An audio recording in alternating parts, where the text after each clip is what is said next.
Welcome guys, this is Nicholas Live. Today with us is Asger from In It For The Money YouTube channel. We'll be talking about what the ICO experts look at when choosing the best ICOs, and you would think the team is the most important, but that is the last thing you should look at, and we'll tell you why. All right, pleasure talking to you, Nicholas, once again. And I do well in my book. You're an ICO expert. I don't know if there are any official. If you look it up in the phone book, there probably aren't any. But to me, you are anyways. But honestly, most people always stress the team is the most important thing. So please, what was that you said a moment ago about that? Oh, thanks for that. All nice comments, and I've been, and most of you guys already know, I've been focusing on ICO research nonstop. Basically, I quit my job 5 months ago or so, and I'll be doing only crypto world nonstop, like every day. And being in the crypto universe, that may seem like a short time, but a non-stop for that amount of time, like even like 15 hours a day, it's easily most of the time. You either become get good understanding, or your head just blows up. So I'm still here, and I think I got a good understanding, and I'll share some knowledge with you guys, what I've came across so far. And we're gonna try to put a timer. You see guys this timer right here, so we'll see if I can give each topic a quick 3-minute rundown or faster. Let's see how fast I can give you guys the information I have. So first thing I do want to say is the team, and I never look at a team, and here is why. Most ICOs, and let me start the timer right now. Boom, that's 3 minutes right there. So most people will never speak to their team. Sure, they'll see their LinkedIn page, they'll see them maybe on a video or in some pictures or their Facebook profile, but all that stuff is not important, because having a fake LinkedIn profile is so easy these days. Having a fake Facebook profile is so easy, and we've seen all these ICOs who had a nice. There was at least 2 ICOs I remember that just disappeared, closed doors, turned off all their profiles, and took the money and ran. And you never know when that's gonna happen. So most of you will not actually speak to the team. Big investors or people who have bargaining power will speak to them maybe on Skype. And for those people, it's important to be able to read the actual people speaking and use them. High social intelligence, be able to tell if anybody's bluffing, if anybody's nervous, if whether the saying is truly their passion. And those big investors will speak to these people sometimes even in person, and for them it's important to know about a team. But for you as an average investor who will never have any contact with any CEO or anybody in the core team of our project, you should not be really carrying too much attention, as long as it's somehow decent, as long as it's not some guy who has no experience at all. And sometimes even the small teams, which are like hungry for success, will have better overall results than those big all-star teams who come from all these corporate companies and have all these big experience. And to me, I mean, I can just put that in 2 minutes right there, and the clock is not even done. We have a minute left. Asger, do you want to drop anything in? No, yeah, absolutely. I think one of the main reasons why people tend to focus on the teams is has to do with this. Some of them, as you just said, like big corporate players with impressive backgrounds, impressive resumes and stuff. And in a sense, that kind of tells us that they have a proven track record or something like that. And that's one thing, right? And I guess that's fair enough, right? If they do have a proven track record, they do have a proven track record. But the other thing is just the halo effect, right? The fame factor. Like just because JC is on the advisory board of crypto, it doesn't mean that it's a quality project for that reason. At least not if it's the only reason. Yeah, I mean, and we have 30 seconds left. I'm gonna quickly drop in that the advisory board is not the hardest thing to compile. I mean, most of these guys get like big bounties, and it's just a promotion campaign. Most of these guys won't even touch the project. So having a nice advisory board is actually not that big of a deal either. I would actually be more impressed to see somebody who has actual crypto knowledge in the team, but that's rare. And boom, that's 3 minutes. Let's go on the next topic. And good job, Nicholas. Let's start the clock right now at 3 minutes. Boom. and I want to cover value proposition. Now, most people, they don't even look at this, and this is the core principle that every advanced user should know about. And I compare ICOs to traditional VC funding, venture capital, because this is actual venture capital. And sure, it's in a modern blockchain type of a fast-paced environment, but it's still a very basic type of investment, which should be compared to the old world type of investing. And if the token doesn't bring actual value for people to hold on to it, then like, why would you have it in the first place? Sure, it's a cool company. Sure, you're giving them money, but what do you get in return? That's a question. And some will promise they'll burn tokens, and then you have to make sure if they're burning tokens that they will burn them at a fast enough pace, that their profitability will give them enough room to actually burn tokens. Or some will actually have them increasing demand or a deflationary structure. So you just want to look at the overall picture and be able to see what's going to happen, 6 months from now, because that's the most lifespan, short-term lifespan of an ICO is like 6 months. And that's when you see most developments happen and most jumps in the price. Now there is some projects who have 1 or 2 year plans, but most people won't even invest in those.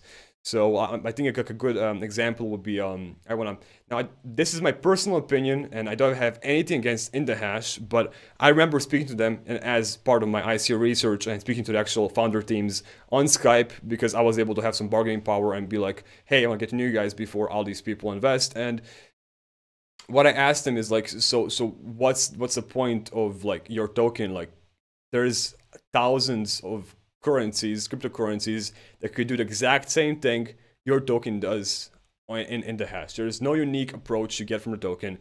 Nothing's been decentralized, and don't want to like say anything bad on IndaHash. It's not something I would invest in, but doesn't mean it's gonna be successful. It's not gonna be successful. That's just my opinion. But I didn't see any value in having the token itself. And there are some other red flags which came up, which I don't want to just mention for the sake of giving somebody a bad review. I want to stay with positive news and not focus on bad news. So Asger, we have 30 seconds left. Oh my God, 30 seconds. Oh my God, I just lost it. You got this, man. I had a question, but then I started thinking of IndaHash. But okay, I guess I can contribute with an anecdote. 5 minutes before you and I called each other, just a minute ago, my friend texted me. He's new to crypto, but he's actually a really fast learner. He texted me, hey, how about this ICO? I just stumbled on it. And you want to take a wild guess? It was IndaHash, right? But he was just, but I guess like to an average person, it seems like, because they kind of have a proven concept that's already working, and they won some awards, I believe, for that app, and the app is definitely a good idea. But what you're saying, the way I hear it, is back to the good old, no, not the good old, but the question that's always sensible to ask, like, could this be done with Ethereum? Right, basically, and if the answer is yes, maybe it should have been done with Ethereum. I don't know. And they could have. I mean, I don't want to keep saying this, but I'm gonna keep going for the sake of expanding on this. Is that IndaHash could have just implemented Ethereum, being like, hey, this is this is why we're gonna why it makes sense for us to make, like, expose your users to crypto, and we'll start with something that's very mainstream, like Bitcoin or Ethereum. And I didn't see anything uniqueness. They could have just started out and gave us a proof of concept. And this I can actually start on the next topic right now. Let me say the 3 minutes right now and go. Yeah. So next thing I want to really cover is the proof of concept. So, for example, going back to IndaHash, they had a proof of concept, right? But sure, like that's pretty much all they had is a traditional platform and no proof of concept or anything that could relate to decentralization or anything related to blockchain. Like all the main values of decentralizing stuff were not there, and their algorithm was private, which really pissed me off. Is like nobody knows how much money you're taking from the users, but that's forget IndaHash for now. That was just something that was really bothering me. And I see you guys mentioning Nicholas in the live chat, and I'm not gonna consider looking until my friends, give me a green light. I don't have time to look every ICO, so my friends give me only the best ones to do the final filtering for and dive deep into the questioning. a good like example of this is Neuromation. That's a recent one of a proof of concept. So they had a very, very small proof of concept, and I haven't seen many mentions of it. Sure, what they do is they have like a business they want to scale with the token, but I haven't seen any proof so far that the business they had before was even profitable, right? I mean, anybody can say we have a business we want to scale, right? But why would you scale a non-profitable business, right?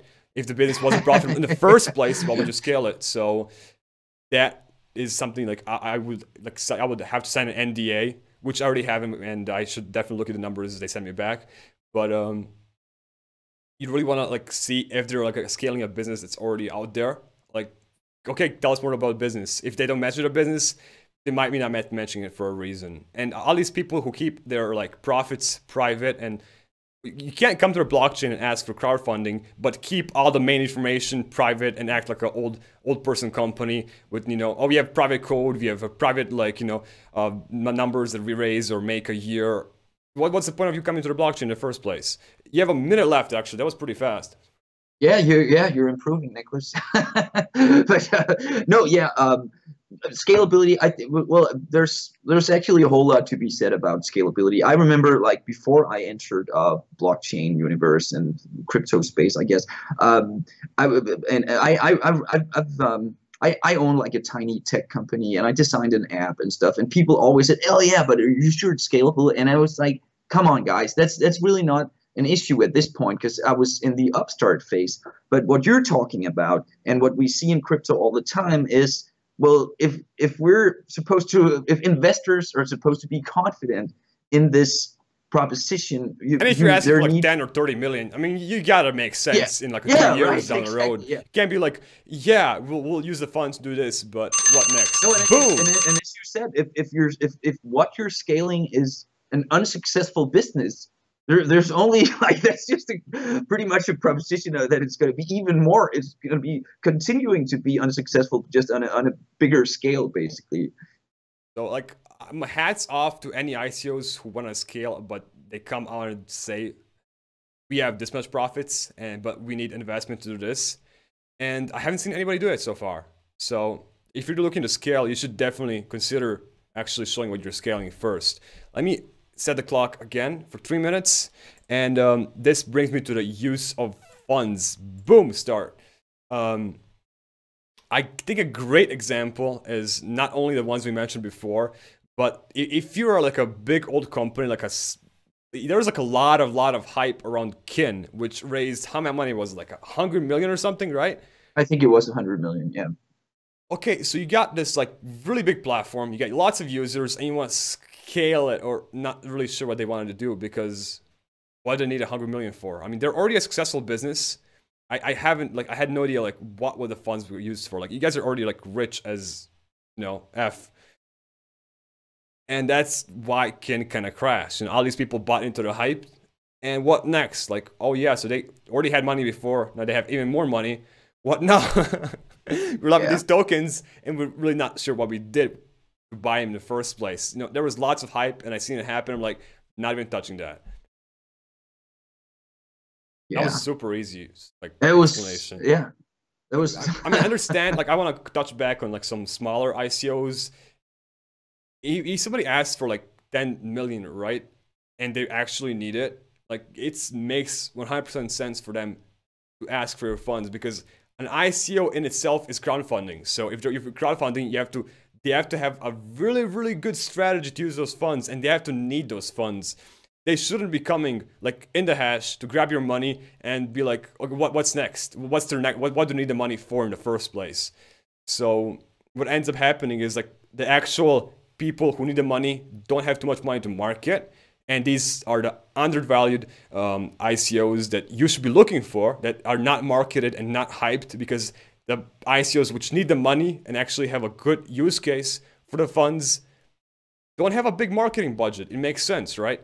But yeah, you see all these hyped up projects which already had money in the first place, and you give them more money, it doesn't make sense, and most of them end up going down, as we see the trend happening in the last month, right? And that was like 52 seconds left. Yeah, okay, so actually you identified several groups of ICOs that don't really need the money, the ones that are already, like, for instance, backed by huge corporations with plenty of funding, and the upstart that's a dying dinosaur or something like that, or a dying upstart that wants, oh my God, we just need this one more injection of funds and maybe we can scale up. But then there's the actual team that actually needs the money, that has a solid plan and a plan for or distribution. already has something of out but doesn't have the money well. to finish it, like some good alpha platforms. Well, that's the perfect that would be a scenario, perfect obviously, ICO, yes. and that nobody knows about, because you want those ICOs which don't sell out and have or do sell out and have the potential to grow more. Boom, that was 3 minutes. Let me stop and reset. Yeah. So moving on to the next one, and 3 minutes once again. Click enough runway and not being greedy. I just want to like combine those two into one like topic, because I seen like ICO after ICO coming like, so yeah, we're gonna just raise 100 million. Like, how much? You can't just like come and expect to raise 150 or 50 million. Or what? Who needs 100 million? Like even like EOS, like what do you need like $1 billion for? What are you gonna reinvent like in the internet or something? I do like actually EOS, and I actually got some EOS myself, but that's just like one of the examples. But let's say a better example would be, I it's guess, a great example. It is a great example. Like Substratum. You gotta have like enough runway as well. So however much money you do raise, you gotta have enough runway to make the developments which you need the funds for in the first place a success. So like if you raise 100 million, like that's like runway for like what, 10 years? Like what am I gonna wait for a product for 10 years? Like why would you even invest in the first place? But Substratum, like they were the reason I actually didn't like it, and that was one of the best opportunities I missed, and I'm actually glad I missed it, because I didn't like the core idea in the first place. They're just being like overly ambitious, and I didn't see it as something that gonna happen anytime soon. And sure, there was lots of hype at the moment, but that, you know, and there's actually lots of hype at the moment as well, because I gotta say they have an amazing marketing team, like hats off to them. But in the end, like what they wanted to do was like reinvent the whole internet, like reinvent DNS, reinvent HTTPS, reinvent VPNs, and the whole like infrastructure and economy of the whole internet, which was like, sure, that's an amazing idea, but is it gonna happen? It's gonna happen in 2 years. It's just being like extremely ambitious and like, sure, good luck.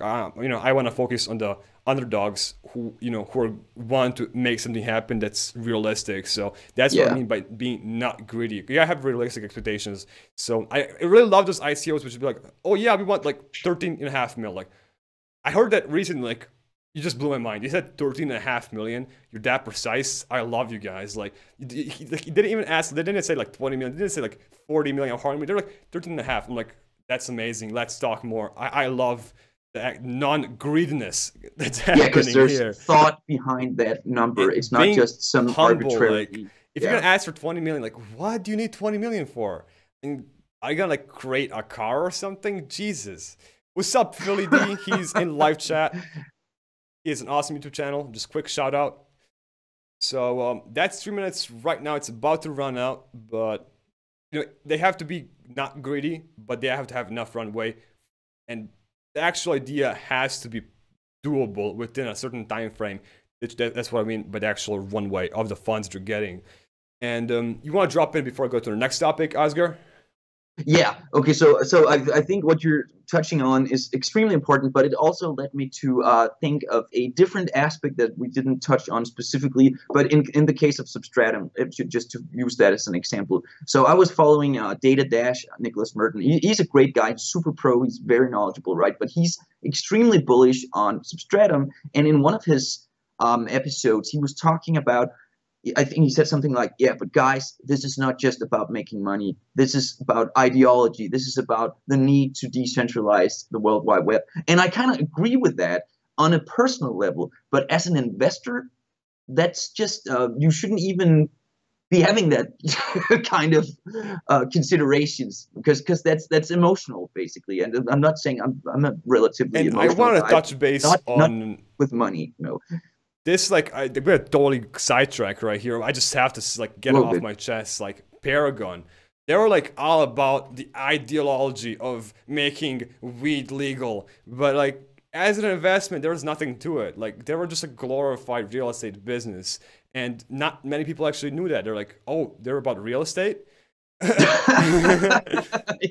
didn't know that. I thought they were gonna make weed legal, and it was just this ideology wrapped up in hype, and people didn't even actually know what they're investing in.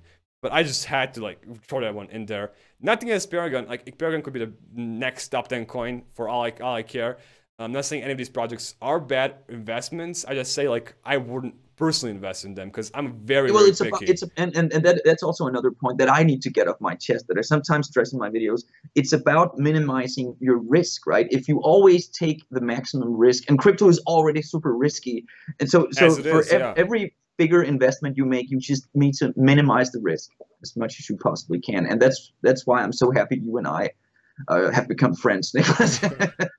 One of the reasons. Yeah, this is our second time live streaming. We did a quick live stream exposing what was it?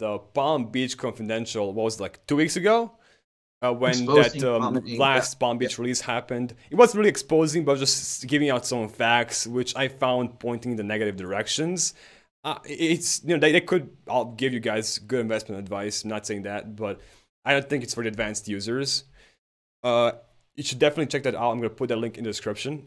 Great video. But let me move on to the last topic. And did I already cover them? Oh, dude. I think enough Runway, right? Not the greedy. That was just combined into one. Proof of concept, use of funds, value proposition, and theme. Oh, okay. I already covered him. Damn, we were fast. How many minutes was this? Yeah. Okay, so I guess I couldn't help. I guess we agreed on some things we were going to talk about, and this is not one of them. But I couldn't help. So it's no secret that you and I are both pretty bullish on Spective, and Spective is currently in pre-ICO stage. And I just want to touch on that. So can you just So now you mentioned those 5 things to look at, or was it 6? I guess 5. It was like 5.5, I guess. 5.5, yes, precisely. But could you give us like a super quick run through or of how Spective?